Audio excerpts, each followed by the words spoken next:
こんにちは。個性的な物件をご紹介する、ゆっくり不動産です。今回は、当チャンネルでもすっかりおなじみのビーフンデザインさんが作った物件を見に来ました。細すぎるワンルームの物件や、猫に嬉しすぎるメゾネット物件、などを手掛けており、すでに動画をご覧いただいている方も多いでしょうか。ビーフンさんは変な物件、もとい、個性があって魅力的な物件作りのセンスがすごすぎて、コメント欄を見ても、ゆっくり不動産ファンよりも、ビーフンファンが多いのではないかと最近心配しています。僕を見捨てないで。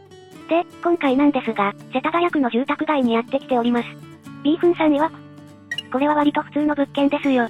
とのことなんですが、普通の物件作れたの？それはピエンですね。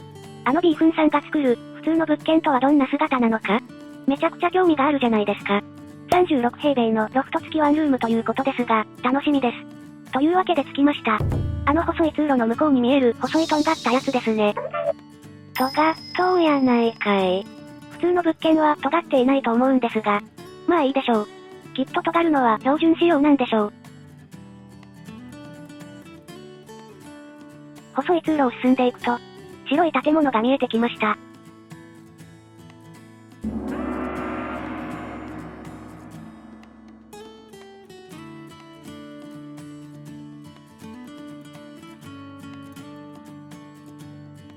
ドア多くない？これを癖と呼ばずなんと呼べば。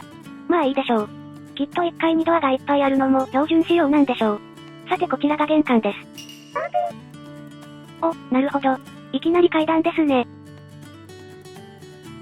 この部屋は1階は玄関だけのようです。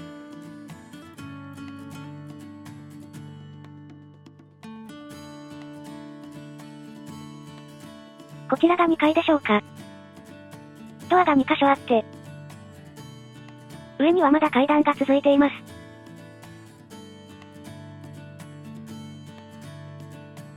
まずはこちらから。これは収納ですね。一応ウォークインできそうな奥行きのしっかりとした収納スペースです。続いて、隣の扉は、水回りでした。トイレと洗濯機が近いのね。壁と洗濯機に挟まれて用を足す仕様です。水回りはギュッと詰め込んで居室空間を広く作ろうという意図を感じます。こちらはコンパクトな洗面台。収納はあります。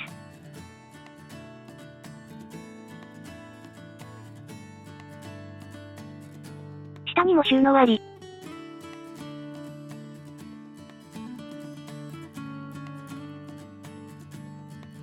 風呂の癖がすごいんじゃ。これは普通なんでしょうか？普通の風呂というのはユニットバスのはずなんですが、こんな可愛いバスタブを置いておきながら、普通の物件だなんてビーフンさん。風呂に窓ありは嬉しいポイント。おしゃれカーテンで仕切るんですね。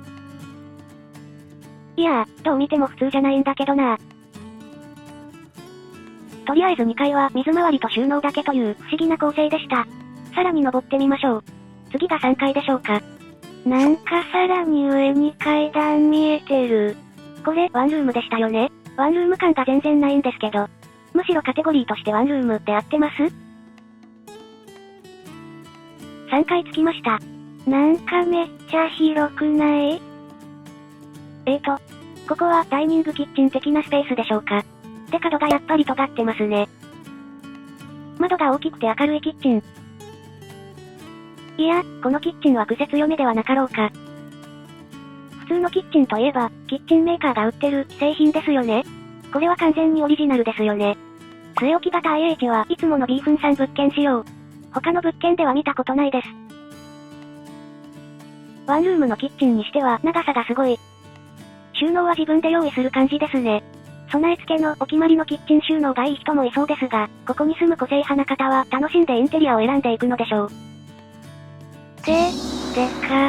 なんか奥行きというか、立体感というか、いろいろ突っ込みどころが。いやもう、ずっと我慢してたんですが、さすがに言っていいですか？どこが、普通やねん。普通のロフト付きワンルームって言われて、これを想像できる人は皆無ですよ。4段上がったこちらは、リビングスペースでしょうか。リビングだけで使うには十分すぎる広さですね。天井も高い。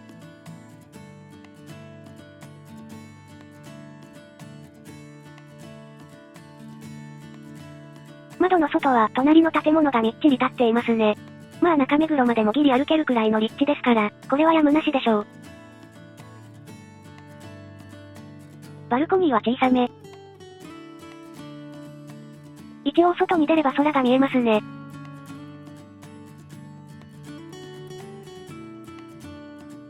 そして、さらに階段を登った先にあるのはロフトのようです。登ってみましょう。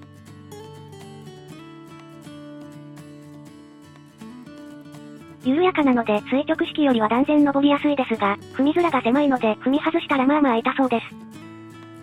ロフトはこんな感じ。立てる高さはありませんが、かなり大きめなベッドも置けそうです。寝相の悪い方は何らか落下対策が必要ですね。ちょっとした棚とかも置くのでしょうか。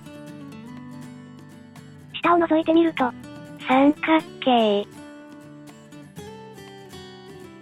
このロフトを寝室として使えるならば、部屋はゆったりと 1LDK のように使うことができますね。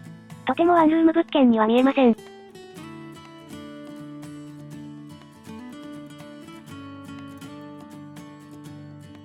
このリビング的なスペースも十分広いので、一人暮らしならベッドがここにあっても普通に生活は困らなそうですが。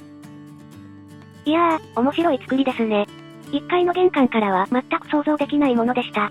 これを、割と普通と表現するビーフンさん恐るべし。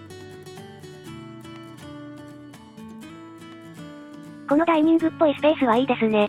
緩やかに繋がりつつも、立体に分かれている空間をどうやって使うのか、妄想してみると楽しそう。いかがでしたでしょうか。ワンルームプラスロフト物件。形式上はワンルームと表現せざるを得ないのでしょうが、ワンルームと言われても全くピンとこない間取りでした。間取り図を見てみましょう。こちらが間取り図です。待って。どれ？あ、なんか他にもありました。どれ？なるほど、わかりましたよ。これはこの部屋の間取り図ではなく、1階、2階、3階、ロフトと建物全体の平面図でした。部屋ごとに色分けされてるようですが、どげんな、や？複雑すぎて何がどうなってどの部屋がどこにあるのか全くわからないじゃないですか。というか、どれ一つ同じ間取りがないじゃないですか。普通のワンルームってのはこれでしょう。こうやって金太郎飴的にコピペで作るのが普通の物件だと思ってたんですが、いや、本当に固定概念をぶち破られるとはこのことですね。改めまして、こちらが間取りです。わかりやすい。というか癖ありすぎです。あ、そういえばこんな資料もありました。これは断面図ですね。縦にズバって切るとこんなことになっているようです。工事するときに、間違えちゃった。てへぺろ。みたいなこともありそうですが、よく完成したなぁと感心してしまいます。さて、最後に設計士さんに質問コーナーです。なんでこんな複雑な形になってるの？なんで1階にドアが9個もあるの？なんで三角に尖ってるの？それはですね、実は木をてらったわけではなく、敷地の形に合わせて普通にデザインしたらこうなったんですよ。いや、意味がわかりません。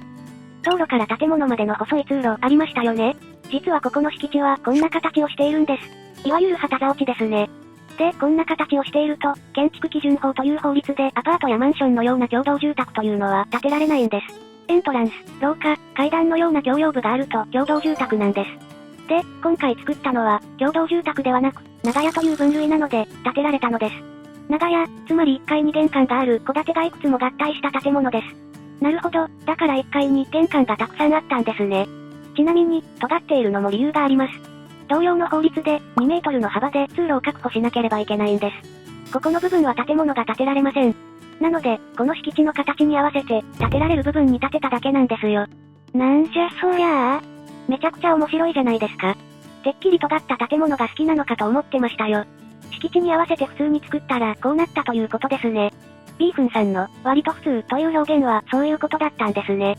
というか、普通はアパート建てられない土地なのに無理やり作っちゃうところがもはや普通じゃないんですけどね。あっぱれです。いやー、建築って面白いな。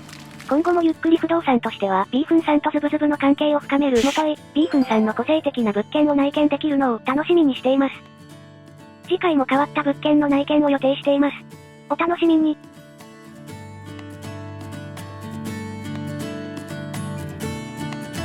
チャンネル登録してね。